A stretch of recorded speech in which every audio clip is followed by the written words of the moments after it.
굿모닝 정확 진행하는 여러분의 영디 최영희입니다. 자, 25년 국가직 9급 이제 마지막입니다. 17번부터 20번까지 풀어볼 건데요. 이미 어려운 문제 다 넘어왔습니다. 여러분 다 기억나셔야 해요. 자, 17번. 우리나라 공공기관과 지방공기업에 대한 내용 제가 수업 시간에 많이 얘기했죠. 중앙정부의 공공기관과 지방정부의 지방공기업 두 개 연결시켜서 문제가 출제될 수 있다. 그러니까 헷갈리지 말자. 이 얘기 진짜 많이 했던 것 같은데 17번에서 문제가 그렇게 나왔었습니다. 1번이요. 지방공기업법에 근거해서 지방공기업에 대한 경영평가가 실시되고요. 네, 당연합니다. 이 지방공기업에 대한 경영평가는 아시겠지만 행안부 장관이 경영평가를 한다. 제가 이 얘기도 굉장히 많이 수업 시간에 드렸던 내용이죠. 2번입니다. 지방 공기업 중에서도 지방 직영기업은 지방자치단체가 직접 운영하는 공기업, 지방정부기업이라고 얘기를 했습니다. 하수도, 주택, 토지 이러한 것들의 사업 수행을 담당한다라고 얘기했기 때문에 2번 맞는 선지가 되고요. 3번입니다. 공공기관 운영에 관한 법률에 근거해서 공공기관 운영위원회를 설치하며 행안부 장관이 위원장이 된다? 완전 틀렸죠. 일단 여러분들이 공공기관 운영위원회에 대한 내용을 모를 수도 있습니다. 근데 제가 뭐라고 했냐면 지방공기업법은 행안부 장관, 그리고 공공기관 운영에 관한 법률은 기재부 장관. 그래서 공공기관하고 지방공기업에 대한 평가 주체가 좀 다르다. 제가 이런 얘기 진짜 많이 했었거든요.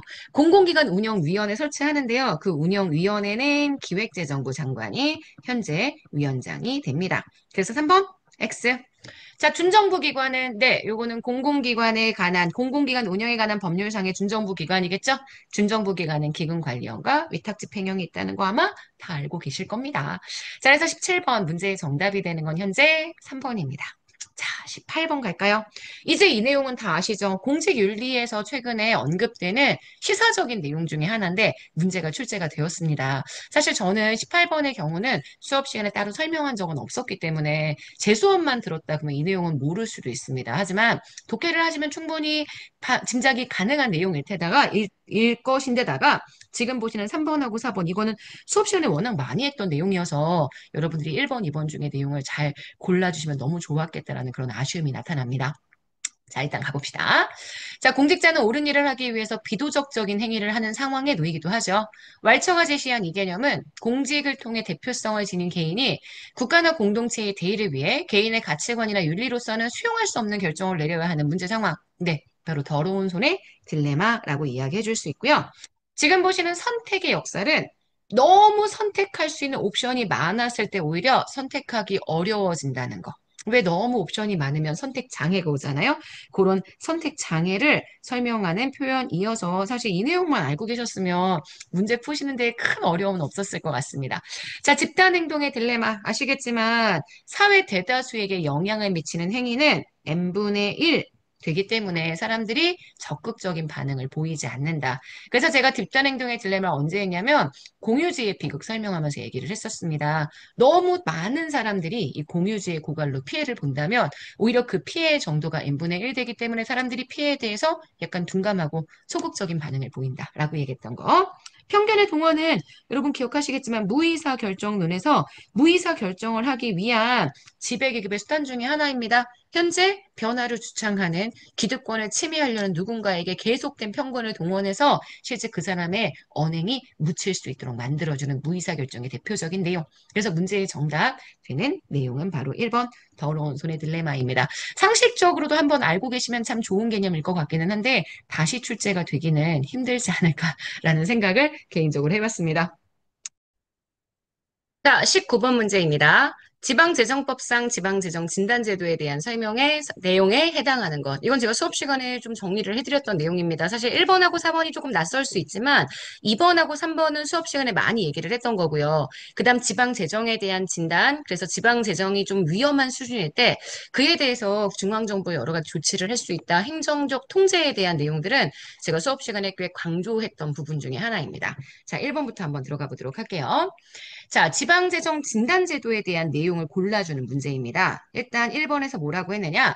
지방재정 진단제도에 대해서 정확하게 모른다라고 하더라도 재정 위험 수준 점검 결과 재정의 위험 수준이 대통령령 기준을 초과하는, 대통령령으로 정하는 기준을 초과하는 지방자치단체에 대한 단체에 대해서 실시할 수 있다. 네, 이게 우리가 얘기하는 지방에 대한 재정 진단 제도죠. 재정에 대한 진단을 하고 난 다음, 그러니까 이게 재정에 대한 보고서를 제출을 합니다. 그 재정에 대한 보고서 제출을 했더니 그 위험 수준을 점검했던 결과 재정 위험 수준이 대통령령 기준을 초과한다면 그때 다시 실시할 수 있는 진단 제도라고 보실 수 있고요. 이 재정 진단 제도를 통해서 재정 주의 단체, 재정 상태가 좀 안 좋으니 주의해라. 그 다음 재정 위기 단체 이런 거 지정하고요. 그거보다 정말 상태가 안 좋아요. 예컨대 지금 보시는 것처럼 소속 공무원의 인건비를 30일 이상 지급하지 못했다. 자력으로는 재정 위기 상황을 극복할 수 없다. 이렇게 판단되는 경우 조건이 있습니다. 지금 보시는 것처럼 소속 공무원의 인건비를 30일 이상 지급하지 못했거나 또는 이제 우리가 돈을 빌렸으면 그 빌린 돈에 대한 이자나 원금에 대한 것들이 60일 이상 현재 지금 지불하지 못했다. 이렇게 된다라고 얘기한다면 그때는 긴급 재정 관리 단체로 지정을 해주게 된다. 이렇게 정리해 줄 수 있는 내용들이죠. 그래서 지금 보시는 1번, 요게 정답이 되고요. 4번, 요건 틀린 선지가 되고요. 2번입니다. 대규모의 재정적 부담을 수반하는 사업을 유치 신청할 때 미리 지방자치단체의 재정에 미칠 영향을 평가한다. 제가 약간 예타조, 예비타당성 조사와 같은 제도를 지방자치단체에서도 재정에 대한 영향 평가 제도라고 이야기했던 거 기억하시나요?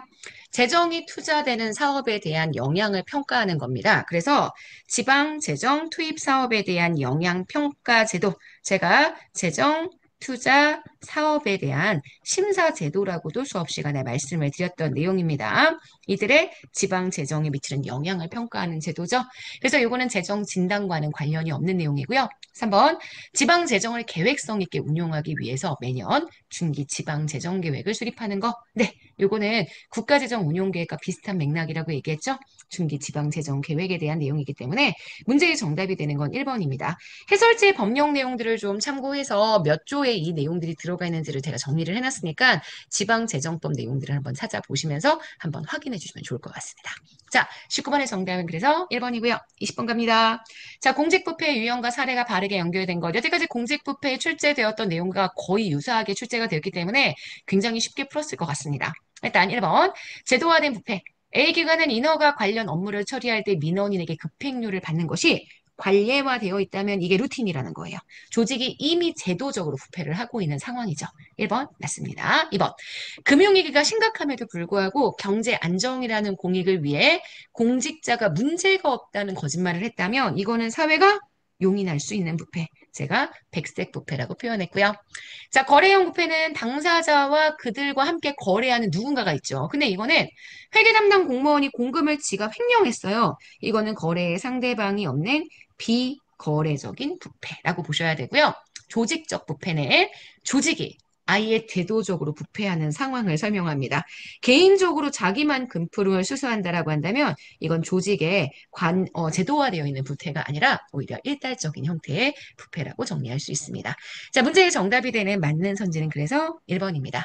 자, 여기까지 보시게 되면 우리 국가직 9급 올해 출제가 되었던 25번 문제 끝까지 다 한번 풀어봤습니다. 아마 여러분 눈에 굉장히 익숙하신 문제였을 거예요. 저도 수업 시간에 많이 했던 문제들이고요. 유튜브에서도 제가 또 여러 가지 특강들을 진행하면서도 문제 많이 봤는데 우리 오늘 본 건 다시 한번 찾아보고 확인하기 위한 작업. 이라는 점 꼭 기억해 주시고요. 어쨌든 가장 최근에 출제가 됐던 문제였으니 해설지의 내용들 꼼꼼하게 살펴보면서 특히 법령에 대한 내용은 그리고 지방자치에 대한 내용은 워낙 낯선 내용들이 많으니 꼭 한번 정리해 주시면 좋겠다 싶습니다. 자, 여러분 여기까지 해서 마무리할게요. 이제 내일부터는 딱 남아있는 5일을 달릴 겁니다. 우리 지방직 작년 문제 풀어볼 거니까 힘내서 같이 한번 파이팅 해보도록 합시다. 자, 여러분 오늘 하루 정말 여러분 거고요. 내일 아침에 만날게요. 여러분 안녕.